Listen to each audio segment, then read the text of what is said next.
नमस्कार। मेरा नाम भाऊ तोरसेकर। आप देख रहे हैं प्रतिवाद।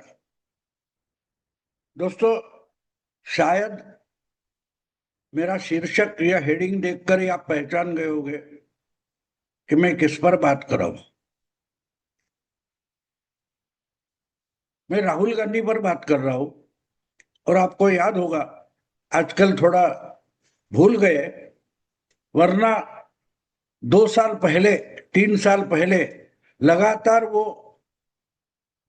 स्वातंत्र वीर सावरकर जो थे, हमारे महाराष्ट्र के बड़े आजादी के सेनानी थे, उनका इंसल्ट करने में ही धन्यता मानते थे राहुल गांधी। जितनी गालियां देनी, उनकी मजाक उड़ाने उड़ा ली। और उनको बोलते थे कि इनको स्वातंत्र्य वीर को क्यों बोलना है, इनको तो माफी वीर बोलना चाहिए। और पूरी कांग्रेस उसमें डूब गई। भूल गई कांग्रेस कि आजादी की लड़ाई में जो बहुत बड़े दिग्गज नेता थे, नेहरू से गांधी से लेकर सुभाष चंद्र बोस तक, उसमें ही एक बड़ी असामी थी स्वतंत्र वीर सावरकर। और जितने कष्ट, जितनी वेदनाएं आजादी के लिए सावरकर ने सहन की है, उसका 1% भी गांधी परिवार ने कभी सहा नहीं है। उनको अंडमान की कालकोठरी में रखा गया था। और नेहरू के लिए जेल में भी पंचतारांकित 5 स्टार सुविधा होती थी। कभी कभी तो किसी आलीशान बंगले को ही जेल घोषित करके ब्रिटिश सरकार नेहरू के चौचले पुराती थी, पूरे करती थी।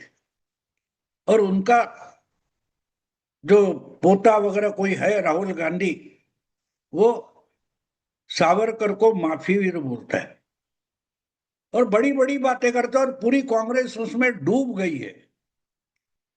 2 साल पहले की बात है, जब राहुल गांधी पदयात्रा करते रहे। उस पदयात्रा के दौरान वो बार बार, और पर्टिकुलरली महाराष्ट्र में आने के बाद, स्वतंत्र वीर सावरकर का अपमान करते रहे। और उन्होंने एक बात कही थी कि इसमें उसमें किसी ने बोला आपकी गलती हो गई, आप माफी मांगोगे। तो उन्होंने कहा नहीं, मेरा नाम गांधी है, सावरकर नहीं है। मैं माफी नहीं मांगता। यानी उनको ये कहना था कि मेरा नाम सावरकर नहीं है। और मुझे इसलिए ये बात याद है कि गोडसे की जिंदगी पर एक नाटक करने वाले शरद पोंक्षे करके हमारे मराठी अभिनेता है, बहुत सारे नाटकों करते हैं। उसमें एक है गोडसे की जीवनी पर। उनकी एक किताब का विमोचन था और उसमें मैं एक वक्ता था। तो उस समारोह में मैंने एक बात कही थी।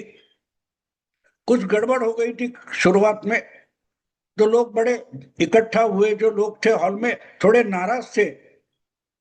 तो उस श्रोताओं की माफी मैंने मांगी थी, भाऊ तोरसेकर ने। लेकिन मैंने इस ढंग से माफी मांगी थी कि लोग हंस पड़े थे। मैंने कहा था कि भाई, प्रोग्राम में थोड़ी गड़बड़ी हुई है, श्रोताओं की असुविधा हुई है, तो मैं माफी मांगता हूं। और शर्म से माफी नहीं मांगता, बड़ी अभिमान से माफी मांगता हूं। क्योंकि मेरा नाम तोरसेकर है, मेरा नाम गांधी नहीं है। और इसलिए मैं माफी मांगता हूं। तोरसेकर, सावरकर वगैरह माफी मांगते, गांधी माफी नहीं मांगते। और पूरा हॉल हंस पड़ा था। आज मुझे वो बात इसलिए याद आ गई कि खबर मैंने देखी कि राहुल गांधी ने कोर्ट में नाक रगड़ कर लिखित माफी मांगी है। अर्थात राहुल गांधी के लिए पहली बार नहीं हुआ है। इसके पहले भी 2-4 बार उन्होंने कोर्ट में जाकर माफी मांगी है। कोई बड़ी बात नहीं है। लेकिन कांग्रेस की इतनी बुरी हालत क्यों हो गई है, इसका यह सबसे बड़ा प्रमाण है, सबसे बड़ा सबूत है। किसी एक बच्चे के हाथ में बड़ा महंगा खिलौना आप दे दो, तो उस महंगा खिलौना और उसकी कीमत जो है उसका गुड़ गोबर वो बच्चा कर देता है। बिल्कुल वही बात कांग्रेस के साथ राहुल गांधी ने की है, और इसका ये बड़ा सबूत है। जबान लंबी कर कर वही राहुल गांधी जब बोलते थे कि मेरा नाम सावरकर नहीं है, अरे नहीं है तो फिर अब कोर्ट में माफी क्यों मांगी? सावरकर ने ब्रिटिश सत्ता के समय माफी मांगी या नहीं वो अलग सब्जेक्ट है, अलग डिस्प्यूट है, उस पर मुझे जाना नहीं है।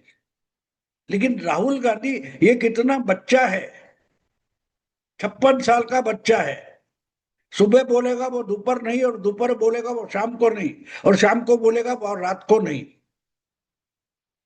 इतने इनके मूड चेंज होते हैं, और उतने मूड चेंज करते करते कांग्रेस थक गई है। कांग्रेस की आज की जो हालत है ये इसी कारण से है, क्योंकि राहुल गांधी माफी नहीं मांगते। वो गांधी है, सावरकर नहीं है, इसलिए माफी नहीं मांगते और पार्टी का पूरा सत्यानाश कर देते। बात ये थी कि उन्होंने कुछ कहा था मध्य प्रदेश के पूर्व मुख्यमंत्री शिवराज सिंह चौहान के बेटे के बारे में। उन्होंने उनके खिलाफ क्रिमिनल केस फाइल कर दी, और जब मामला क्रिमिनल केस पर आता है तो लेन देन का मामला नहीं होता, हमारी इज्जत निकाली, डिफेमेशन किया, बदनामी की, इतने करोड़ इतने लाख का मामला नहीं था, सीधे सीधे जेल भेजने का मामला था। और जब इसकी सुनवाई हुई तब कोर्ट में राहुल गांधी को नाक रगड़कर माफी मांगनी पड़ी, और लिखित माफी मांगनी पड़ी। लेकिन वो कहते हैं ना, हमारे मराठी में एक उक्ति है, निर्लज्जम सदा सुखी। मराठी संस्कृत में भी होगी शायद, लेकिन शायद संस्कृति होगी, हम मराठी में इसका लगातार इस्तेमाल किया जाता है, निर्लज्जम सदा सुखी। तो राहुल गांधी सबसे बड़े निर्लज्ज है हमारे देश के। वो सदा सुखी रहते, खुश रहते, उनको परवाह नहीं है। लोग उनका मजाक उड़ाए, उनकी पार्टी का मजाक उड़ाए, पार्टी का सत्यानाश हो, उनको परवाह नहीं है, इतने निर्लज्ज है। तो मेरा नाम सावरकर नहीं, ये बड़ी अभिमान से बोलने वाले, और सामने बड़े बैठे हुए गधे तालियां बजाते थे, उन सबको राहुल गांधी ने फिर से एक बार निर्लज्ज साबित किया कि मैं तो निर्लज्ज हूं ही, लेकिन जब सावरकर जी के बारे में मैं गलत अनाप शनाप बक रहा था तो तुम तालियां बजा रहे थे, क्योंकि तुम ही उतने निर्लज्ज हो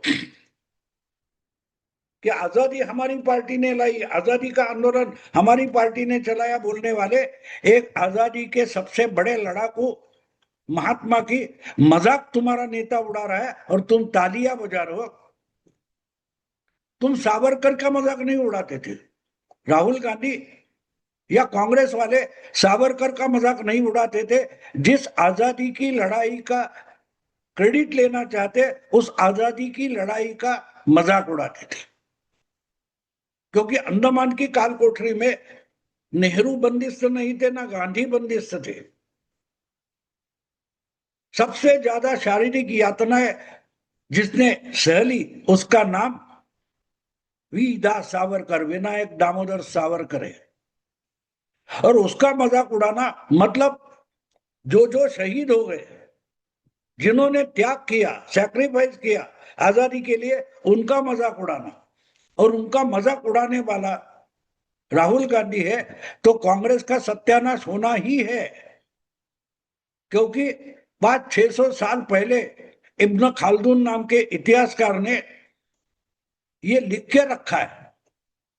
इब्न खालदून नाम का एक इतिहासकार अरबस्तान में पैदा हो गया, उसने 15वीं शताब्दी में लिख के रखा है, जो पोता होता है वो अपने दादा या नाना की बनाई जो साम्राज्य एम्पायर होता है उसको मिट्टी में मिला देता है, उसका गुड़गोबर कर देता है पोता। नेहरू या इंदिरा जी का ये पोता या परपोता है। तो इसको कांग्रेस को मिट्टी में मिला नहीं था, मिट्टी में मिलाना था। और उसका कारण जो दिया इब्न खालदून ने, राहुल गांधी उस डेफिनेशन में परफेक्ट बैठते। इब्न खालदून कहता है, हिस्टोरियन इब्न खालदून कहता है कि जिसने शुरुआत की एम्पायर की, साम्राज्य की, उसका जो पराक्रम है, उसकी जो कर्तव्य है, उसकी जब पोते को या परपोते को शर्म लगती है, बस वहीं से उस साम्राज्य की नींव हिलने लगती है। और उसका कारण उसने बहुत रीजनेबल बताया। उसने कहा कि पोते को समझ में नहीं आता कि अगर मेरा दादा परदादा सम्राट था तो लड़ाई पर क्यों गया। लड़ाई पर सेनापति को भेजना है, सैनिकों को भेजना है। उसको समझता नहीं कि उस लड़ाई से घायल होकर, खून अपना ही बहाकर उसके नाना ने ये साम्राज्य खड़ा किया है। तो जो पराक्रम है, उसकी जब तीसरे चौथे पीढ़ी को शर्म आने लगती है, वो उसका मजाक उड़ाता है पराक्रम का, वहीं से उस साम्राज्य की नींव हिल जाती है, उसका ह्रास शुरू हो जाता है। राहुल गांधी के समय में कांग्रेस की इतनी बुरी हालत क्यों हो रही है और कांग्रेस मरणासन्न क्यों है, इसका जवाब इससे मिलता है। राहुल गांधी सरेआम लगातार आजादी का आंदोलन, आजादी के लड़ाके सावरकर, इनका मजाक उड़ाता है, और कांग्रेस वाले जब तालियां बजाते हैं तो कांग्रेस का सत्यानाश होना तय है। एक इतिहासकार ने लिख के रखा है कि एक साम्राज्य, एक सत्ता मिट्टी में कैसे मिल जाती है और मिलाने वाला कौन होता है। तो राहुल गांधी माफी नहीं मांगते बोलते बोलते लिखित माफी मांग रहा है, नाक रगड़ कर माफी मांग रहा है, और किससे, बीजेपी के एक नेता के बेटे के सामने माफी मांग रहा है। इतनी शर्मनाक बात कांग्रेस के लिए कोई नहीं होगी, लेकिन कांग्रेस ही तालियां बजाएंगे, क्योंकि ये कांग्रेस के लिए रास पर्व चल रहा है। कांग्रेस का आहिस्ता आहिस्ता ह्रास हो रहा है। दोस्तों अभी रुकता हूं, अगर वीडियो पसंद है तो लाइक कीजिए, शेयर कीजिए और प्रतिवाद को सब्सक्राइब कीजिए। नमस्कार।